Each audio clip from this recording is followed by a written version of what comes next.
Welcome to another episode of Pick Up and Play. My name is DJ Switch, and as the DJ and MC for the Portland Retro Gaming Expo, I am so excited to meet the entire cast of the original Mortal Kombat game this September at the Expo. I've been lucky to interview some of the cast of this iconic game that started a $5 billion franchise, and I'll be continuing that series next week with Liz Malecki, the original actor who brought the character of Sonya Blade to life. However, this week, I sat down with the man who made all of these incredible interviews possible. Derek Blaha from Malice Media has a story to tell today that I wasn't prepared for. It begins with him being part of the initial investor group that founded Grubhub, finding a passion for reselling in the video game space, and that led him to working with the live auction app Whatnot. Thanks to his work with Whatnot, Derek came to the Portland Retro Gaming Expo, where he met Daniel Pesina and founded his media management company to represent not only the acting talent of Mortal Kombat, but he now works with bands, podcasters, and even well-known voice talents like Tim Kitzrow of NBA Jam. Most of my work as a journalist since college has been focused on entertainment, and some of my absolute favorite interviews are the ones where the story underneath the surface is more interesting than the one I expected going in, and today will be one of those. Of course, Derek and I wouldn't be having this conversation if it weren't for Ian McCraner, whom some of you may recognize from a few episodes ago, nor would either of us be here if it weren't for the Portland Retro Gaming Expo, which we are both looking forward to this September 27th through the 29th. And as always, I have to give a big thank you to my sponsor, Vault 31 Bar, for their continued support, and we'll be hearing from them a little bit later on in the show. With that, it's my pleasure to present my interview with Derek Blaha from Malice Media. Derek Blaha from Malice Oh God, let me try that again. That's the first time I've blown an intro in the entire run of this podcast. I nail it every single time on the first try. That's the first time I've messed it up. Let me try that again. This is definitely getting cut. Tip top tip toe. Yeah, sounds like Derek Blaha from Malice Media. Welcome, buddy. Welcome to the show. Thank you for having me.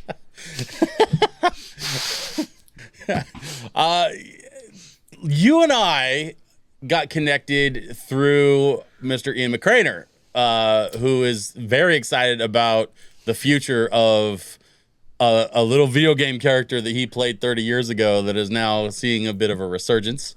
And folks who want to check out that interview, you can check out a few episodes back. There's an episode of me talking with Ian McCraner about his character Angus that he played in Kasumi Ninja. And then after I had a chat with Ian, he connected me with you, and we started chatting about getting the Mortal Kombat cast together on the show so that we could do some interviews and promote their reunion that's going to be happening at the Portland Retro Gaming Expo in September.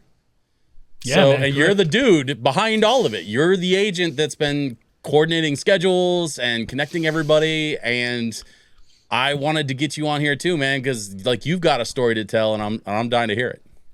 Well, I appreciate you having me, man. And all these guys, Ian, super fantastic. Just seeing him work. If you haven't seen, we just uploaded to the website today. He's got a brand new cover art for his Angus character that's going to be done. He's going to have a comic coming out, so he's got an artist working on it. He's getting full-fledged panels done, and it's looking amazing. So I'm so proud of the movement at which he is growing and building that brand. And it makes a lot of sense because he's such a great guy, and as you know when talking to him and about his book that he had, being able to go out there and try to teach people. And, man, that guy's got a lot going for him. And I'm glad I get to be a part of that growth. Yeah, dude. I mean, he's not only is he such a nice dude, but connecting through our mutual experiences in the nightlife industry, that up to that point, that became one of the realest podcasts I'd ever recorded. I got to tell some stories on that episode that I've never told in public ever. And being able to connect with Ian through that, he and I still chat now and then, like we stayed connected, man. And I really hope that we can get him to Portland at some point so that, just so I can take the guy out for a beer. I would be super, super stoked about that. But then, once he connected me with you, then I got a chance to interview Daniel Pesina, who created Johnny Cage and Scorpion and Sub-Zero for the original Mortal Kombat game. And I got to tell him straight up, I've been a Sub-Zero main for 30 years, man.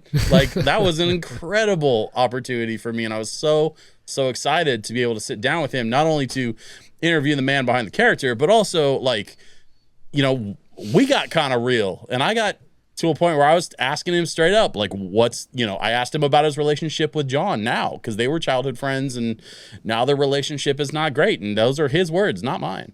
And then I got to talk with Ho-Sung Pak, who played Raphael in Ninja Turtles 2 and 3, and also played Liu Kang in Mortal Kombat. Oh my God, he was such a fantastic interview.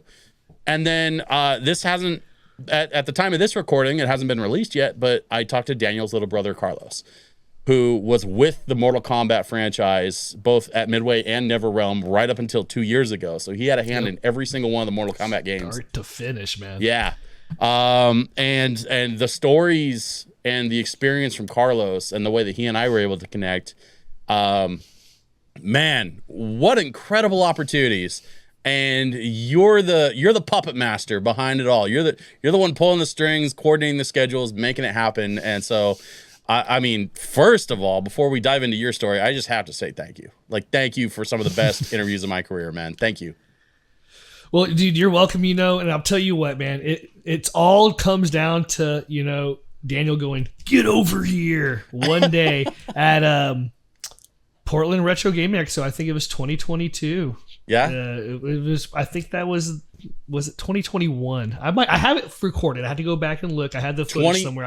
22 is when we came back from the, so it had to be the 2022. thing that happened in 2020 that we don't talk about. Yeah. So yeah, that's when it happened. I have a video up over on my YouTube from when that day. That was where that all started. And that was a great time. So man, trust me, you having the greatest interviews because of them, me having this adventure path where I'm currently on at that point, 2022, made me change my direction where I was prior to 2022, which was, the YouTube route and doing other kind of things that, was popular at the time, Sure. And now when did you form your company, Malice Media? So in 22 was that in 2022 is when I officially went an LLC. Okay. I started doing how a lot of people kind of work, doing just the, just work over here, work over that. Sure. Some people want to do, 1099, I guess is what you would call it, so sole proprietor, but I've been a working DJ and musician for 25 years. I have no idea what you're talking about. I've never worked under the table.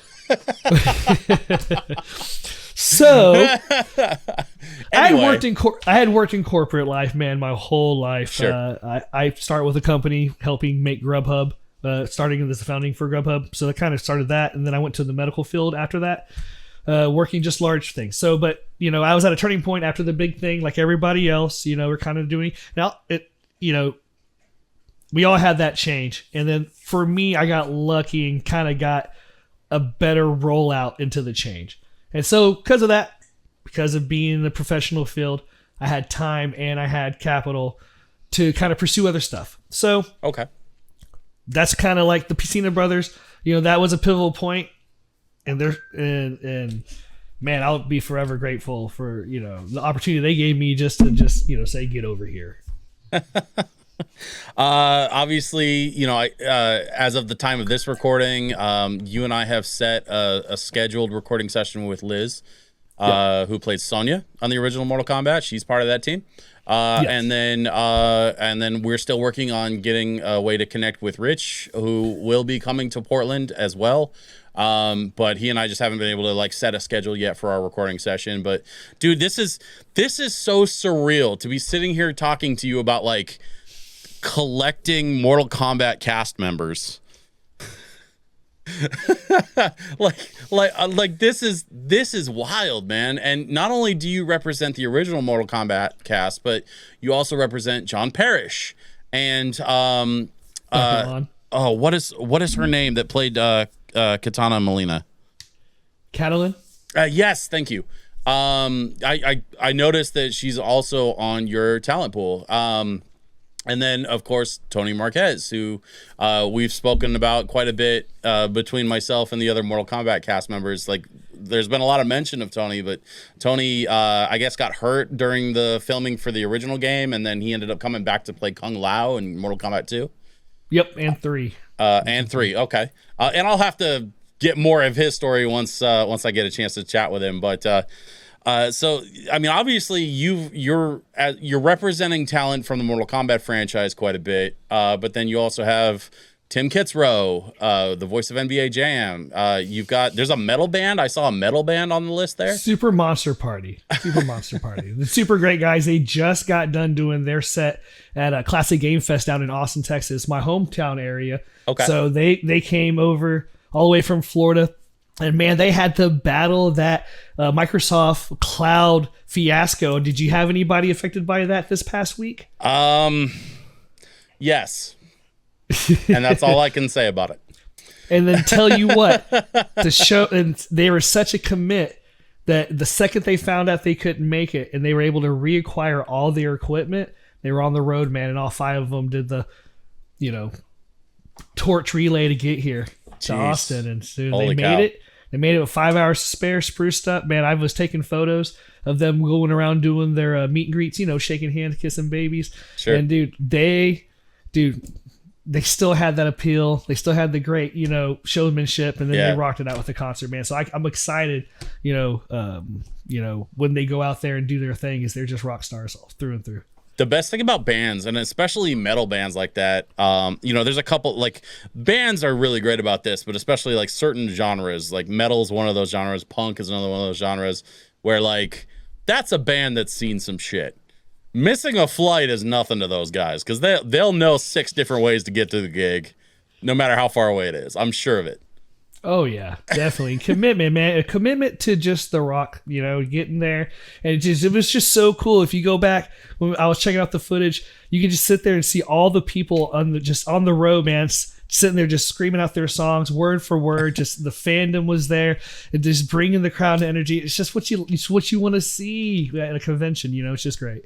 That's one of those they didn't choose the life chose them kind of things, right? Oh yeah. For sure, dude. And then they get hit up all the time for actual gigs, like big, huge, music festivals. Not, that they're not, conventions aren't gigs. I'm not saying that, but, Sure.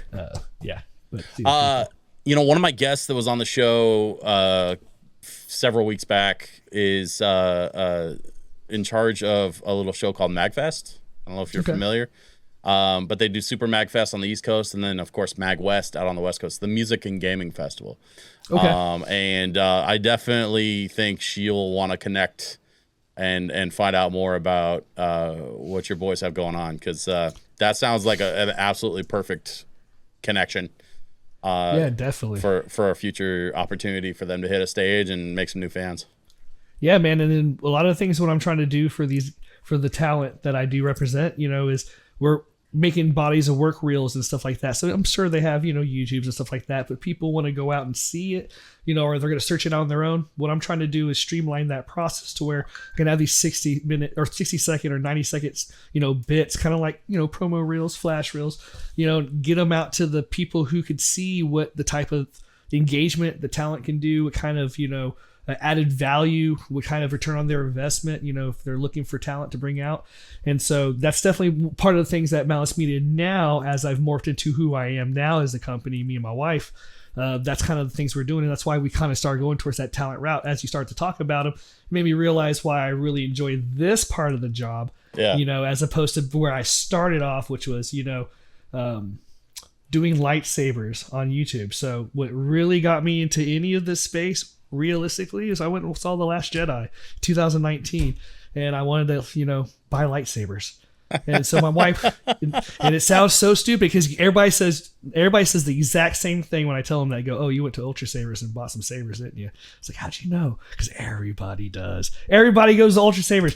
And don't get me wrong, Texas company, dude. The dude's, former military. Sure. Great guy. I've talked to him a couple of times, So kudos for having a business, But I get it. I get why everybody thought that, because everybody did that. So my wife's former military. She's 100% disabled Navy vet. And she was an electronic technician in the Navy. Okay. So she's used to working on boards and stuff. So we started programming Adreno boards and redoing lightsabers that we were taking from the Ultra Sabers that we had a bunch of. And got bigger and bigger and started doing lightsaber clubs. and then fighting clubs, and then now I have like a $6,000 lightsaber that's being customized for me that I'm waiting to get finished. It's on a 3-year build, and then I started watching, and like that was just kind of a thing. We were just uploading little videos, right? So I got like 300 followers. It was nothing very big. Yeah. And then I watched this dude named Retro Rick. I'm sure you're familiar who that is, right? Mm-hmm. So I saw his $10 game challenge, and I started watching it. And I was like, dude, this is kind of neat. This is towards the course end of 2022, probably like November, December, right after the Christmas times. Not 2022, 2020.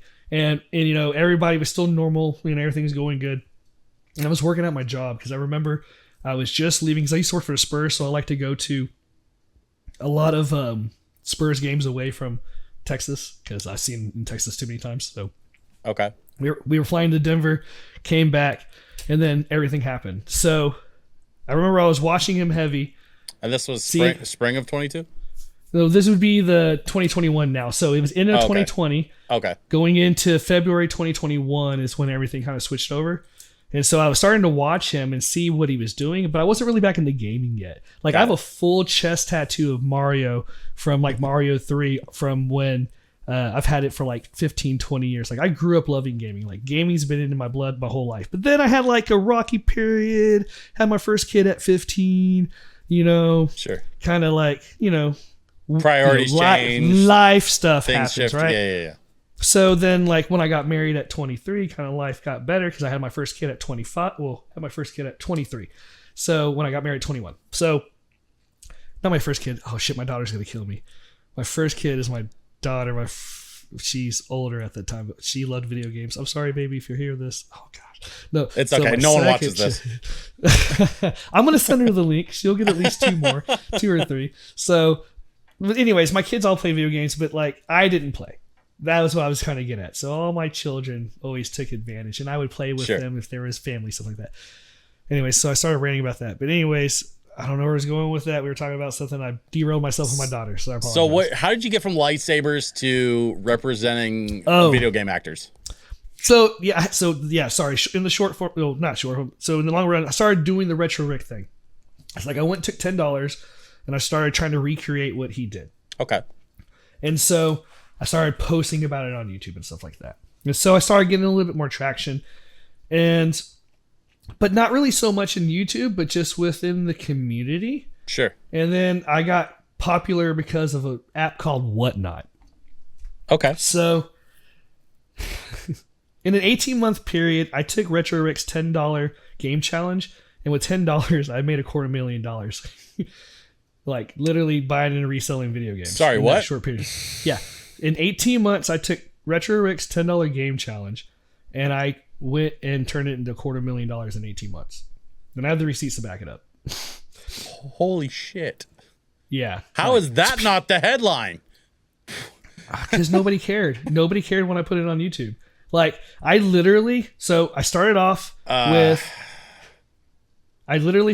just doing the normal thing, going to Goodwills, going to, little stores around me, going to the bins and like just looking for stuff. And I realized it was just really slow.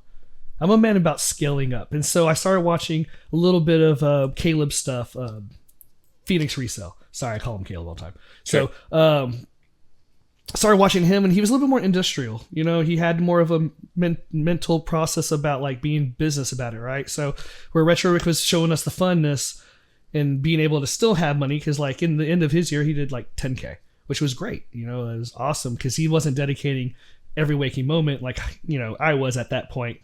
So basically between 2021 and 2022 I got really lucky because I started telling my friends and telling people. So people kind of started like bringing me stuff then instead of me going out hunting for it. And then I had one guy bring me a collection I paid $900 for, and out of that one collection, I didn't care about the Virtual Boy. I don't care about all the other stuff. He ended up having the 35th rarest Xbox 360 ever produced, which was a Twitter contest giveaway called Swagfest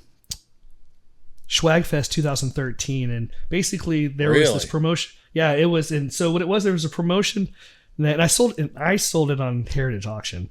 And that's a story in itself. But basically when he got it, well, he said he got it from somebody, but when I got it and I looked it up, it was made by Colorware, which is the famous company that does all of the prints and everything. And basically, there was a commission of 5 units by Twitter. They did the Gears of War Judgment. They did a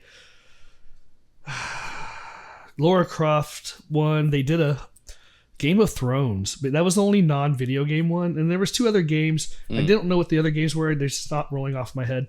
But basically, they had asked people to put this specific icon into their picture feed, and then if they got whatever their high score was playing a specific part of the game, they turned it in on Twitter, and if they won, they got to pick one of the systems. So the first prize was this specific system. If you go to there's some ranker website where you can rank the rarest Xboxes or the X's or whatever, it's on there. It's like the 35th one. Okay. And so stuff like that, I started running into these really crazy pickups where I would get these large lots. So I started being hungry for more. So this is when the closings of GameStop started to happen. So now that started to take place. Yeah. So I live in a big metro area, Austin, Texas, and so we had one closing near me. And so, and was this before or after the big stock bump thing that happened with GameStop?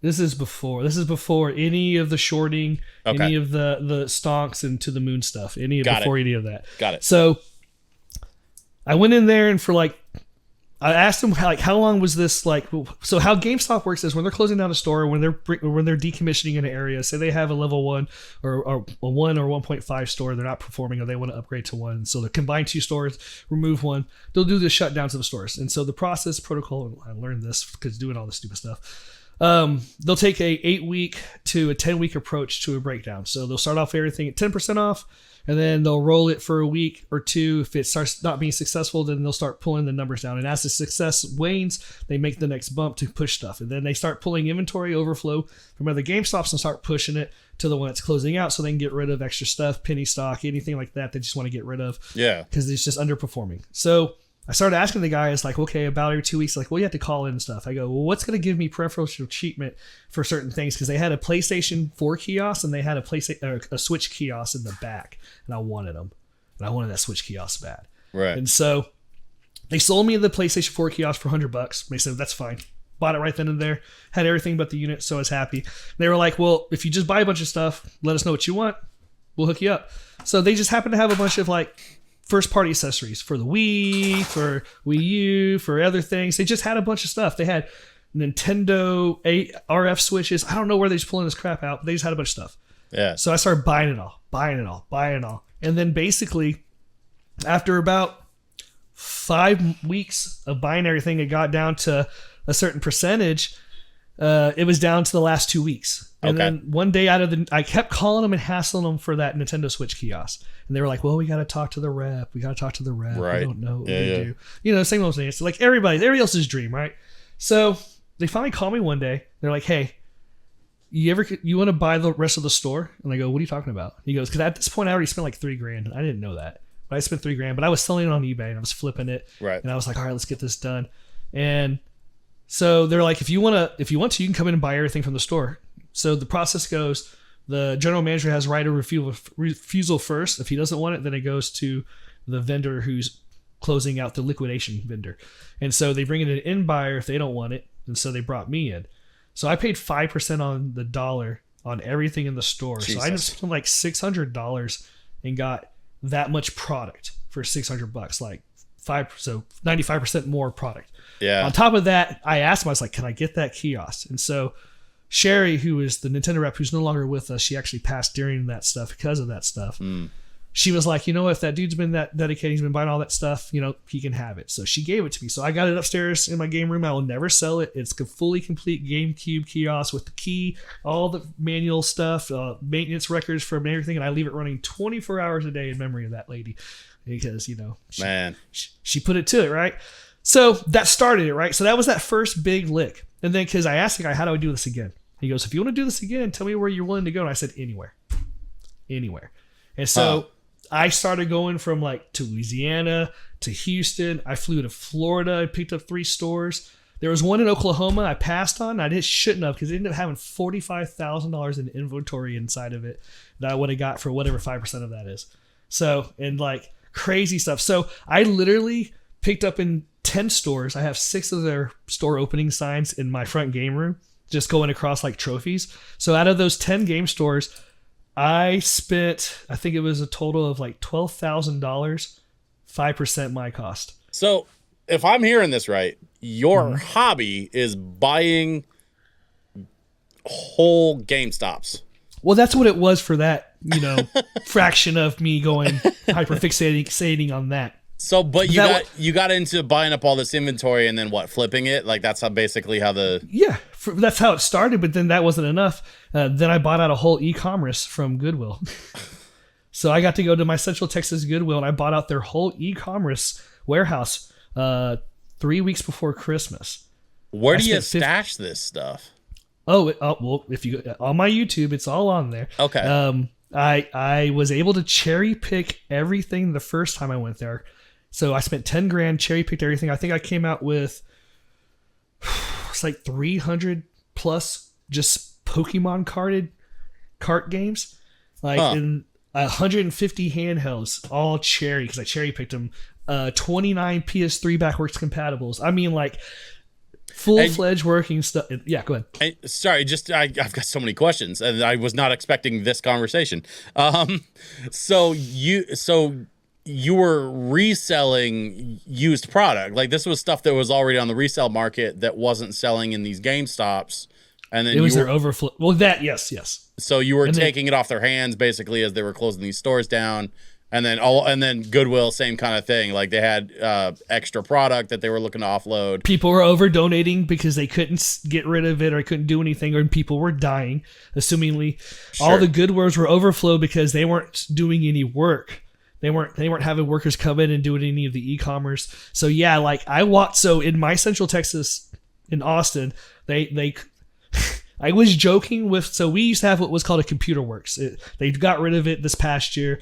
It was one of the 4 major stores that Goodwill has, Goodwill Boutique, Goodwill Computer. It's like a computer recycling place that does a little bit of tech work, cleans the stuff up, and and it was separate from e-commerce, so they would cherry pick from each other kind of what they wanted to work on, but they would predominantly build computers and sell them to the community and TVs and stuff, and they would have game stuff in there. So I would always joke with this dude. There was a cool dude named Angel, paraplegic, but he worked there. He was a super nice guy, and I always talked to him, be like, hey man, how do I get in the e-commerce? Because that was the running joke for the longest time in the community, was like, you can't get the e-commerce, can't get anything from Goodwill, it's all gone, it's going to e-commerce. So I was like, where do you get the e-commerce? And the guy's like, hold on. And so he called this other dude, and he's like, someone was just asking me about it, and literally called up somebody, said, hey, someone wants to go to the warehouse and buy a bunch of stuff. And I was 20 minutes later downtown in the warehouse, and it was like the size of 3 football fields, just full of video games, man. I was just jaw dropped. I was only allowed to record so much, and I got quite a few of their stuff. Dude, I have never walked into so much luck. Like I sat there and like, you got to understand, like, so I'm already building up this stuff, and this all started from $10. Yeah. Because I was flipping up all this stuff. And so, yeah, man, they told me what was going on. I bought their whole first part lot out. And after I got it in my hand, I was like, I should have got all the broken stuff and all the stuff I wasn't sure about. So I called them back and asked, can I get the rest of it? And they said, come get the rest of it. And I bought out everything. So that fed me to move into do a conventions, right? So this is how the story progresses, right? So now I got all this extra inventory, and I like to scale up, and it's too slow to sell it on eBay because it's me and my wife. My kids don't want to really help me post stuff. And I'm at that point where, like, I'm in that lust for the dopamine hits of finding these bigger and bigger deals and bigger stuff. So like I like finding. Go ahead. I was gonna say, so you're buying at 5 to 10% on the dollar, going to these cons, putting probably, I would imagine, killer prices on this stuff, and moving it like crazy, and still turning a hell of a profit. So my first convention I signed up for was Retromania in New Braunfels, Texas. So it was a little local show. And it was funny because one of my friends now is OK Chief, which is a really cool YouTuber. Got 50,000 followers on his YouTube channel. Okay. We inadvertently met each other there and didn't know it. But so I went and spent, what was it, like $1,600 on those All-Stars, glass and metal beautiful locking cases that you see on the displays for people. Well, you would like to see on displays for people's display cases and stuff. Yeah. And I lined it up with 10 SP 101s and 10 SP 001s and 10 carts of red and 10 carts of yellow and 10 carts of blue and crystal. I literally had duplicates of everything. I had it all priced at eBay minus 15%.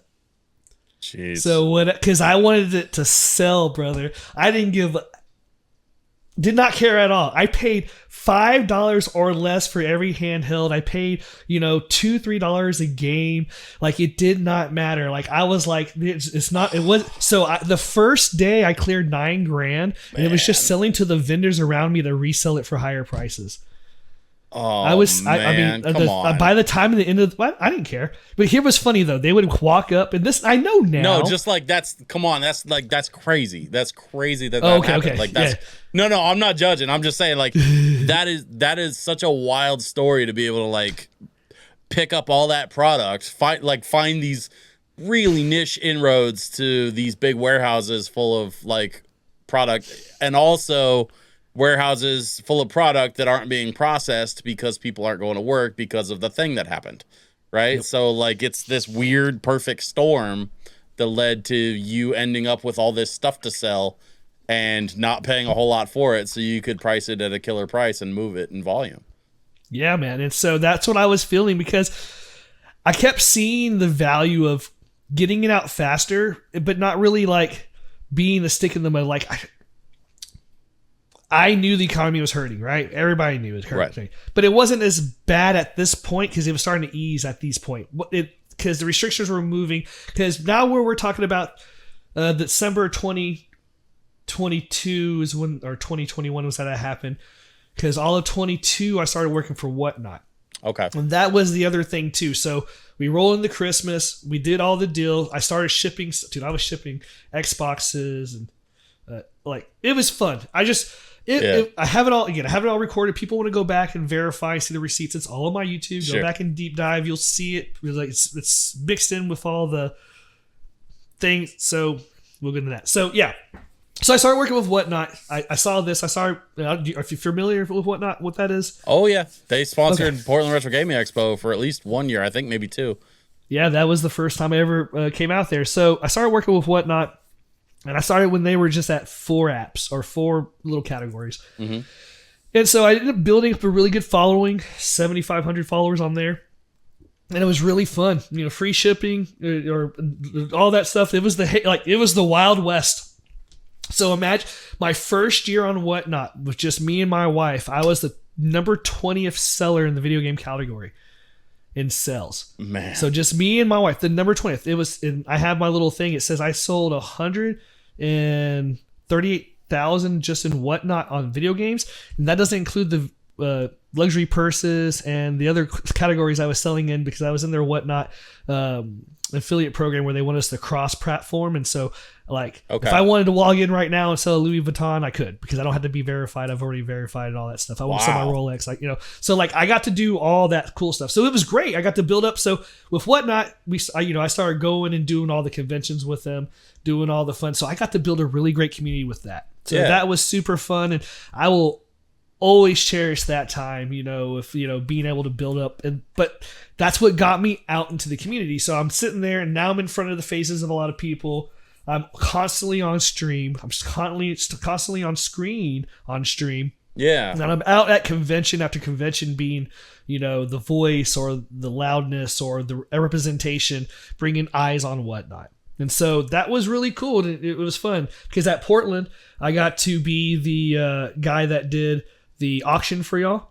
So I wasn't, while Joe, Retro Game Hunter, buddy of mine, love that dude, while he was on stage, doing the curating, I'm doing the videography. My wife is on the back on the laptop. She's sitting there doing all the stuff for the things. Yeah. And then me and Mark the next day, we're sitting there handling, $50,000 stadium event CIB, getting ourselves like hopefully walking down the street to FedEx. We're like, I wonder if anybody's going to know what we got. And so, we're sitting there in FedEx, sitting there wrapping up the guy, and the people at the store aren't understanding what we're doing with this video game. And we're not really wanting to tell them, what it is, because, theft and stuff like that. It's insured, but you'd also want to kind of be like, hey, this is kind of cool, we are taking care of it for a reason, and stuff like that. So, that's why I love Portland, because it was my first big show, that I ever got a chance to attend outside of the small show I did. So I've only been a vendor at like one show prior to any of that, which was that Retromania show. So we need to take a quick break for our sponsor. And when we come back, I have so many more questions. Okay, man. Derek Blaha, Malice Media. We're going to be right back. Folks, this episode has once again been sponsored by my friends at Vault 31 Bar. Just 10 minutes north of the Portland airport, Vault 31 is a video game themed bar built for absolutely everyone who loves gaming and geek culture. They offer an incredible selection of beverages and signature cocktails alongside tons of PC and console games available to play. Recently, I had a chance to sit down with David from Vault 31 Bar, who provided the latest update on their remodel and their upcoming all ages cafe space. Our walk-in just got here, which is one of our biggest issues we've had with the bar already, is we just don't have enough cold storage. You were like running out of stuff all the time, and that's because all the time. Yeah, it's the cafe solves a lot of our issues, and our biggest thing is we've outgrown our little fishbowl, so to speak. We did a huge kitchen remodel that we did not anticipate being as successful as it was. We created these little burgers, and they're flying out of here.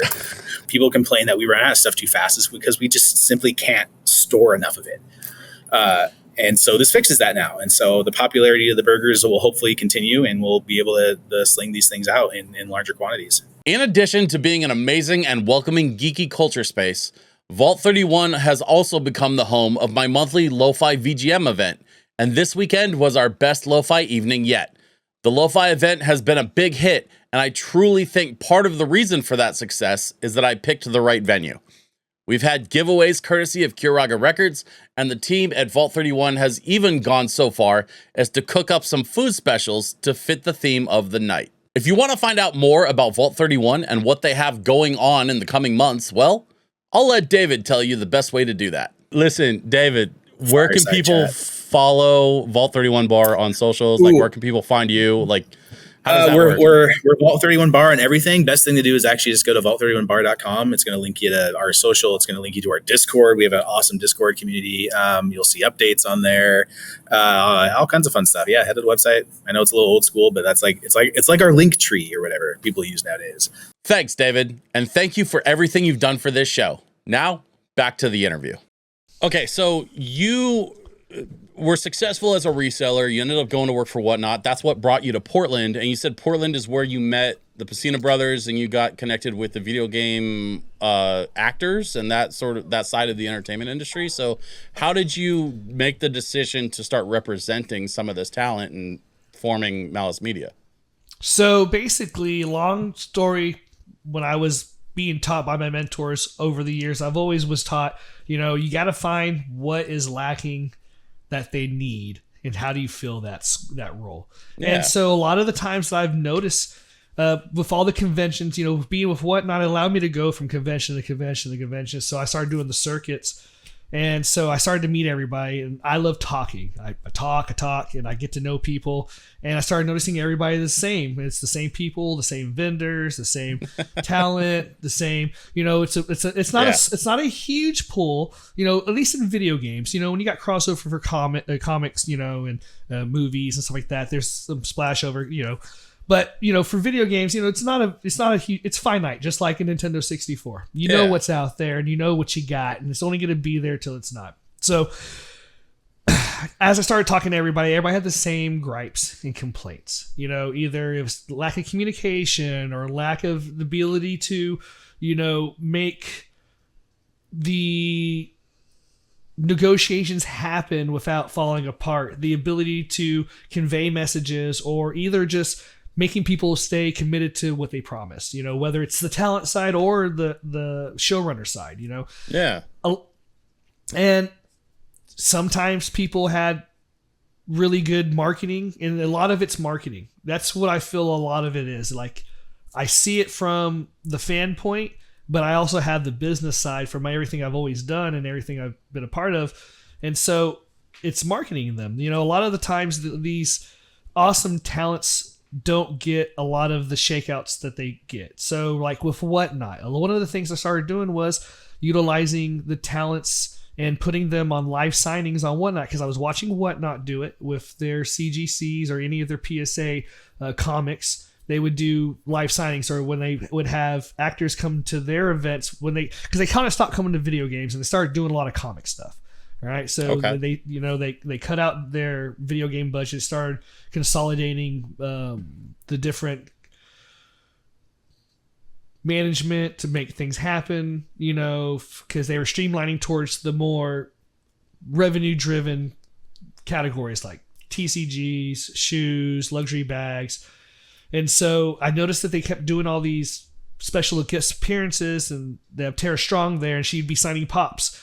And then people would buy the pop live on Whatnot. And somebody's like, well, why aren't we doing that for our guys? Why aren't we doing this for our talent? Well, why can't we get them, you know, extra exposure? So I started calling it outside sales, inside conventions. So we would start setting up these shows. And so I know Tim Kitzero's first show we did, you know, in a 45-minute period, you know, he makes X amount of money, and he's just like, wow, you know, that's crazy that can take place like that. And so I'm introducing them just to different avenues and things that, luckily for me, in my fast learning experience, you know, I'm able to share that knowledge with them and actually put it to practice, because I already had the foundation set for it. So I started realizing, you know, so what happened was, like, you know, I started helping out Carlos and Daniel, you know. Yeah. And when doing that, you know, people are like, wait, can you help me do something? Hey, can you help me do something? And so it just keeps kind of steamrolls. And so finally I started realizing, through everybody's encouragement, that I had enough of the skill sets and the tools are already in place to make the jump. Okay. You know, I already noticed that video games was on a wane, and, you know, from a business perspective, looking at it like a stock, I saw at that point we were on the dip. Yeah. So I went ahead and made the conscious decision to liquidate my software. Okay. And so I liquidated all my software for the rest of my collections over a course of 6 months. I did it slow. I didn't want to sit there and, like, you know, flood the market, because I wanted to have quality shows on Whatnot and get it out and be good.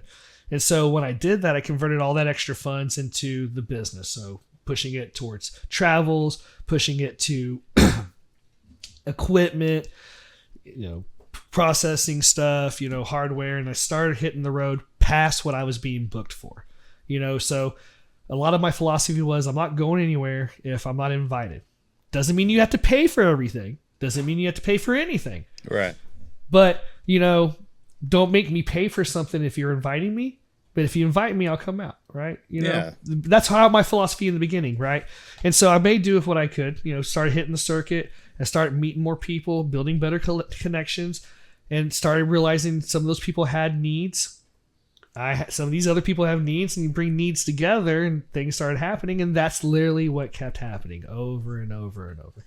And so as I built, people saw what I was doing, and then so I'd bring on another talent and bring on new talent. In fact, this weekend, I have to pull it up. Where's my thing up? I just met another gentleman who's very eager to join the Malice Media family. And what's his name? He was an actor. He is an actor, and he's been in one video game in Call of Duty. And I'm not going to find this. You're not talking about Nolan North. No. This guy did one small That's fair. role. North's done more than one video game. So yeah. No. This was a smaller role, because, like, I remember, because I know Marty O'Donnell and a couple other guys. So yeah, no, this isn't part of that crew. This gentleman, though, is very nice. I'm not going to bother looking for it now. I'm sure if it comes up, I'll remember. But, you know, people are curious to want to, you know, be a part of, you know, the vision, because a lot of what I do and what makes it easier for a lot of the talent is I don't get paid unless they get paid. Yeah. So I'm not asking them for money up front. I'm putting in the work in on the back end. So, you know, my success is based off their success. And so I have to work extra hard, especially the more people I take on, you know? Sure. And so the challenges that comes from that is, you know, making sure my wheel of engagement is being focused appropriately and accordingly to everybody, to give everybody the fair share and shot that they deserve with my time and effort. So a lot of the things right now as being Malice Media and being a representative of these people, whether, you know, I'm booking them gigs or, you know, going full-fledged, you know, let's go find movies and let's go like do this, like with this new gentleman wants to do that, wants to come on, like he's ready to like, he wants to get back into acting again. So he's more of an actor, but so things like that. And so now I'm actually looking outside of just video game stuff, you know, looking outside of just stuff. So now it's kind of, you know, as you've kind of hopefully figured from the story is I think big and I think bigger. So I actually just got a production assistant job with a TV film and movie crew here locally in Austin, just so I can even learn more and build on my own skills so I can try to take this a little bit further. You know what I mean? And so, you know, as you know, because if you're around talent, dude, what's the best thing to do with your talent? Right? You do things with them, right? Yeah. So, you know, there's why should everybody else have all the fun doing all this stuff, right? You know, why not be just agent? Why not be, you know, movie director or producer, whatever. Like, so, you know, make a documentary or make it whatever. So I don't think of it in a small terms or small chunks. I want to think of it in better, grander things like that. You know what I mean? Yeah. So it's, you know, it's not, I don't want to say it's a stepping stone, but it's the next step in what Malice Media is branding. So that's why it's kind of changing. So even my website right now, it's still kind of branded where it has me as the front landing page and then it works in the talent. I have actually been approached by a bunch of UT grad students and juniors and seniors who are needing to get internships done so that they can have resume builds. And right now it's really hard for them to even do that. And since I'm also working with Dead Drop Studios, which is the video game company that is, I'm going to be in the next video game that they're producing, Outbreak Shades of Horror, which is coming out for the PS5 through limited run. As of right now. Okay. And so we're going to be, I'm going to be a video game character, voice actor, and that's going to be added to my resume. You know what I mean? So like I'm trying to see if like, as I grow, what I can do to utilize these opportunities and use these chances to continue my growth and help people grow around me and maybe build a little small success. And as it grows and gets bigger, you know, people want to come along for the ride or they, you know, want to, you know, hang out, then they're more than welcome, you know? So you're basically trying to just add as many hyphens as possible to your business card, whatever, right? Dude, whatever. Actor, takes, voice actor, agent, collector. Dude, it could lightsaber say CPA, enthusiast. it could say CPA, it could say anything, dude. It could say dishwasher from Chewy's. Like, honestly, like, if it makes sense and the ROI is there and it builds me as a person and makes me into a better person, I'm all for it. Hey, come lay down. Sorry, I gotta correct the dog. All good. Come here. No, I said lay down. Okay, you can stand there. Come here. What's your dog's name? His name is Spectre. Spectre? He's all white, yeah. I love it. And my other dog is Grim, and then that one's Diesel. So, but and they just don't want to settle, do they? no, not at all. So I do apologize for the engagement. I'm sure. No, that honestly, they're the only reason why my wife might watch this episode. She's out with our puppy. Well, he's not so much a puppy anymore. He's 3. But we've got a 3-year-old and then we've got a 13-year-old. Okay. Both Labradoodles. So yeah, they're very opinionated. They have very selective hearing. All of a sudden, when you're holding a treat, they hear great. You know, that kind of thing. So, so it's, you know, your story's fascinating, honestly, man. Like, and I'm a little surprised because it seemed like going into this, like you weren't sure if we were going to have enough to fill an hour of conversation, man. But the more this story unfolds, the more I want to know more, and I'm fascinated by the journey that you've taken to get to this point, because like there's a lot of really weird, specific circumstances that had to kind of fall into place for you to end up where you are now, man, and working with the folks that you're working with. So let me ask you this, as we're getting kind of ish towards the end of the episode. Is there something that you have in your to-do list that you haven't had a chance to check off yet when it comes to your plans for Malice? Like, are you looking to get more, like, do you want to get more involved in the acting side yourself? I mean, I know you mentioned you want to take on more of like a producer role, learn a little bit more about how the film stuff works. Are you trying to put a documentary together? Like, what are you thinking about for the future? So I'm down for doing it all. Again, it comes back to ultimately, this is what it comes down to, and this is where I'm lucky. All right, all my kids are adults. Mm-hmm. My grandbabies, they live in another state. My kids are in college. I don't have anything extra like bogging me down. I don't pay a homestead tax. Like, don't pay for insurance. Yeah. I literally like have it on cruise right now at the age of 42. That's not bad. In anything that pops in front of me that just like makes sense, I'm like, let's do it, because I have that free will to do so. And as long as my wife's with me doing it, honestly, dude, I could care less. As long as we're having a good time, I'm having a good time. So, yeah, dude, I think it'd be cool to do acting. Like, I've talked with Tim about, doing some stuff. Like, me and Tim have thought about doing some, bits and shorts and doing voiceovers, because Tim does some great voices, right? And so yeah, one of the things is, this is my normal voice, right? You're listening to it now, but my General Malice voice, hey, everybody, General Malice here, so what's going on? Sure. But General Malice sounds just like Patrick Mahomes. And so if you go back and listen to any Patrick Mahomes tapes, one of the things we want to do is like take Patrick Mahomes sound bites, overbite him, and have him say stuff. Doesn't have to be derogatory, but just have him say stuff like, you know what, coach? I don't know if I can go back out there again. He really made me scared. Things like that. And it just would be cool, because you could have these YouTube channels or these little skits or shorts or whatever. But the whole thing is like, I talk about it, and then he has a project, and then we kind of not talk about it. And then I think about it, and then I get like, I don't want to do it. And so like, it's a lot of motivation a lot of times. And so things like this make me more motivated.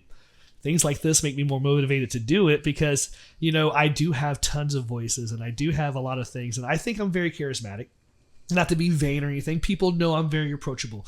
That's why I've been successful too, because I have a good smile. I can talk to anybody, and I love being not in the limelight, but I love being able to be there and participate. So I think it's more than anything, I love participating in life. And so, yeah, dude, I would do it. And being in this video game and being able to voice act in this video game, and then having my likeness in the video game, and actually being General Malice, the character. And so I always tell people, I was like, dude, you get to be able to like do good or bad with me. Like, that's kind of crazy. Like, what would you do? And so they think about it. So that's kind of tripped out. So when at the next convention, I'm going to be at Kansas City Retro, in Kansas City, I'm going to be having to actually have a live reel and a real demo of my character running around doing stuff, and that's going to be the first time me seeing it, because I've only seen like stills and stuff. So yeah, I'm super excited to just even if you asked 12-year-old Derek, did you ever think you'd be sleeping at Raiden's house for a couple of days when your wife go horseback riding with his wife, and then you get to see original art drawn by John Tobias when he's trying to pitch any game that was in his repertoire, which was 4. I have so much footage from going out there and spending it almost like, yeah. And then on top of that, hey, then you're going to be in a video game. Oh, and you made $250,000 because of video games, and your mom told you you'd never make anything with video games. Right. Bro, 12-year-old Derek would be like, you're so full of it. You're so... And so I'd think about that, man. And like you say, like, I have this incredible story. Like, and I put it out there.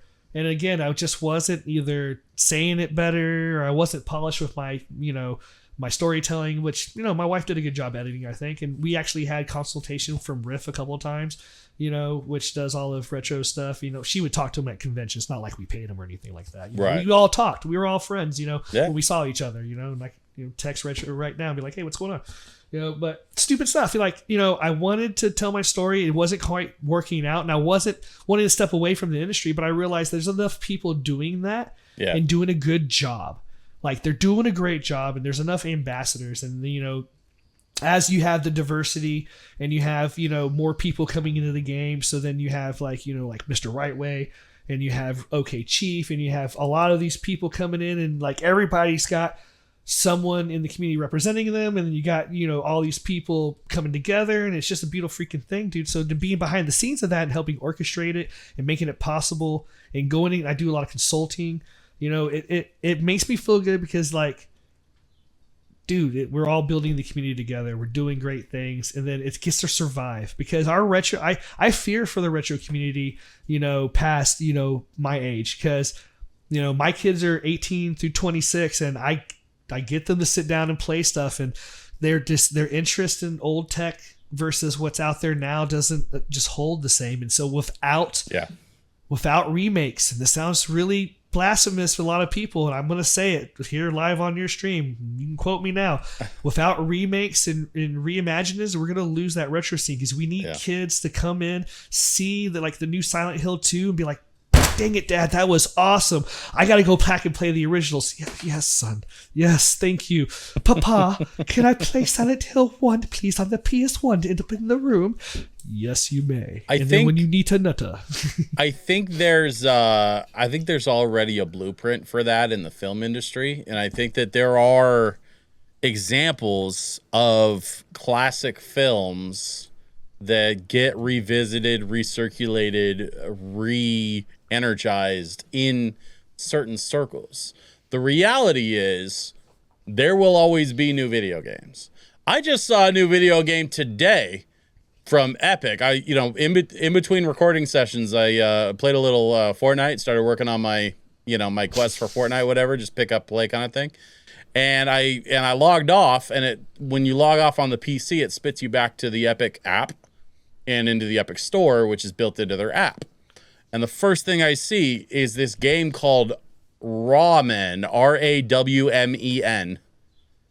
It's like Fortnite meets Splatoon, but they're using like ingredients, utensils, and like it's all built around ramen, like the culture of like ramen noodles.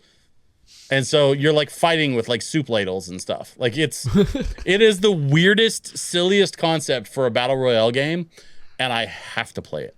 Awesome. I love ramen. I have to try this stupid game.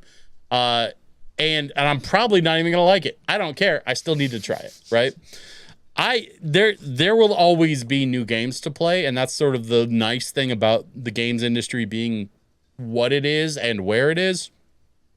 But, retro, and this is the conversation that I've had so many times with so many other people, especially on this show. Retro, the term retro and the idea of what is retro keeps changing. And there's so many folks who have, like, they think retro video games, they immediately think 8 and 16-bit era, but they don't think about the fact that the Wii is almost 20 years old. The PS3, the Xbox 360, they are almost 20 years old. Yeah. Almost 20 years ago, we had 1080 video via HDMI. And so what is retro really? Like, what does that even mean? What does that nostalgia mean to, what's that going to look like to the younger generations? You know what I mean? I do have a little bit of fear that they're not going to be as dependent on physical media as we are, or as we have been in our past at our generation. And so, with everything being digital, there will come a point where, everything is just sort of like in the cloud and superfluous, and there's no real attachment there. But I think there will continue to be a sub community of retro enthusiasts well into probably our grandkids' age. Nice. Well, that's my hope anye. Yeah. But it's also, and like they say, it all depends on you. Right. You who are listening to this, it is up to you to keep that fire aflame. Well, listen, Derek, obviously, like, you and I could do this for hours, but for now, why don't you tell the folks where they can find you online? So, man, you can check out any of me and my talent at malicemediallc.com. It is a great place to find out what's going on with any of their schedules, where they might be coming up next, and where you can book them if you wanted to for your large convention, your medium convention, or if you want to do a private store tour or anything like that. We can make that happen. And merch. So you have exclusive merch as well. I do. So I wouldn't say exclusive. What we'll say is I have ready to ship merch. Okay. So we have a large, like for instance, the Piscinas do a lot of international travel. They'll go to Brazil, they'll go to England.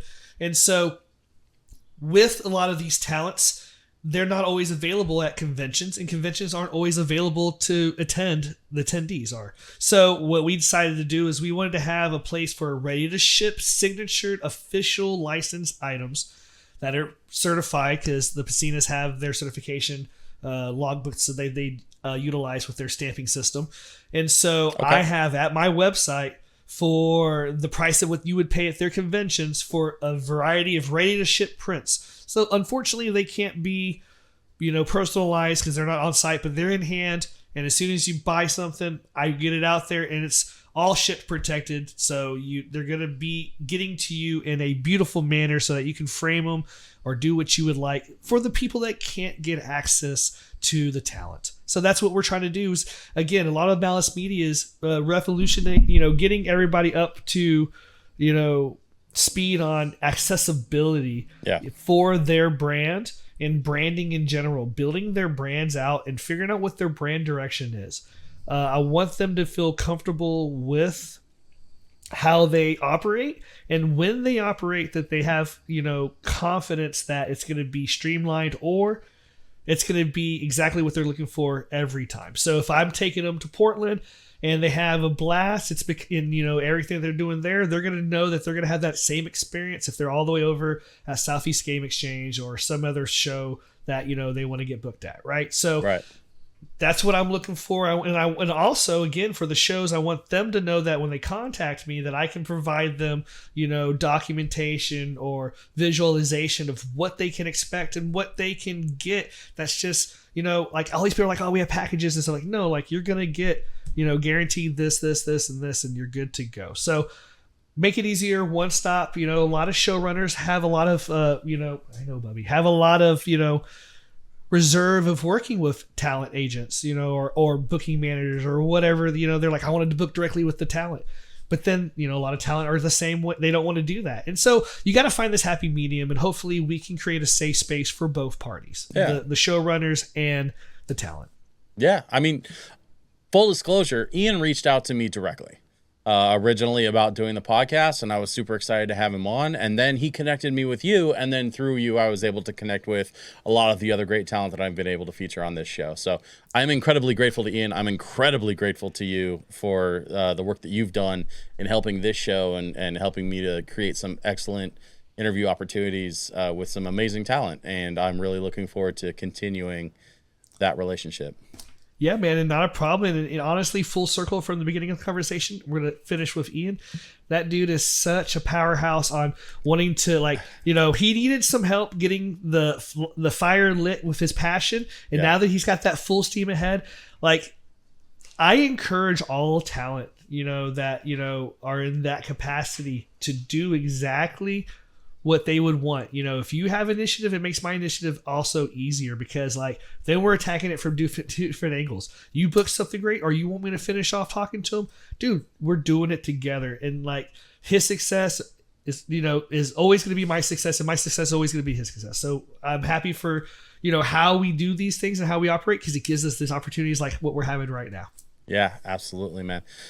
Derek Blaha, malicemediallc.com is the website. Thank you so much for your time today. Thank you, man. I have to give a huge thank you to Derek for taking the time to hang out with me today on the show. And of course, I've got even more for you all at patreon.com/DJSwitchPDX. As a matter of fact, I've been fairly casual about gently suggesting that folks go to my Patreon and subscribe so that you can not only support this show, but also check out all of the extra content that I've recorded for every single episode up to this point. Y'all, we have another half an hour of conversation that is only for Patreon subscribers. Derek and I, we just kept talking. We kept talking. And it was an absolute blast. As a matter of fact, even after we stopped the recording, we still ended up talking for a while. I don't know what it is. I think he and I both just love to chat, and we were having a great time just hanging out, getting to know each other, and trading a few stories, and it was a lot of fun. So if you want to see even more of this episode, like I said, there's a whole nother half an hour in my Lost Levels for this episode specific to my Patreon folks. So you can subscribe at patreon.com/DJSwitchPDX. You can find that, as well as all of the other Lost Level content for every single episode of this show so far. As always, of course, my big thank you to my sponsor, Vault 31 Bar. A huge thank you to the Portland Retro Gaming Expo for helping and supporting with this show. As always, make sure you check me out, DJ Switch PDX, on all of the socials, YouTube, Facebook, Instagram, etc. And with that, thank you very much for watching, and I will see you on the next one.